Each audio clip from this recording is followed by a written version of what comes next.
શ્રાવણી પૂનમ, જેને રક્ષાબંધન, નારિયેલી પૂનમ અને બળેવ તરીકે પણ ઓળખવામાં આવે છે, એ હિન્દુ પંચાંગ મુજબનો એક મહત્વપૂર્ણ ધાર્મિક તહેવાર છે.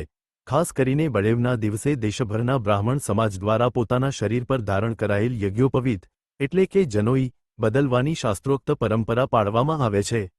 પંચમહાલ જિલ્લાના સુપ્રસિદ્ધ યાત્રાધામ પાવાગઢની તળેટી ખાતે આવેલ કંસારા ધર્મશાળામાં દર વર્ષની જેમ આ વર્ષે પણ બળેવ ઉત્સવનો ધાર્મિક કાર્યક્રમ યોજાયો હતો. પાવાગઢ ગામના સ્થાનિક અને હાલોલના બ્રાહ્મણો વહેલી સવારે મોટી સંખ્યામાં અહીં એકત્રિત થયા હતા. પૂજાપાઠ અને મંત્રોચ્ચાર સાથે વિધિવત યજ્ઞોપવીત પરિવર્તનની ક્રિયા સંપન્ન કરવામાં આવી. વિધિ દરમિયાન પુરોહિતો દ્વારા વૈદિક મંત્રોચ્ચાર સાથે જનોઈ ઉતારવાની, શિખા શુદ્ધિ કરવાની અને નવી યજ્ઞોપવીત ધારણ કરવાની પ્રક્રિયા કરાવવામાં આવી. આ ધાર્મિક કાર્યક્રમ દરમિયાન ભક્તિભાવ અને પરંપરાની અનોખી ઝલક જોવા મળી હતી. સ્થાનિક સ્તરે માનવામાં આવે છે કે બળેવના દિવસે જનોઈ પરિવર્તન કરવાથી બ્રાહ્મણ જીવનમાં પવિત્રતા, સંયમ અને ધાર્મિક કૃત્યો પ્રત્યેની પ્રતિબદ્ધતા વધુ મજબૂત થાય છે.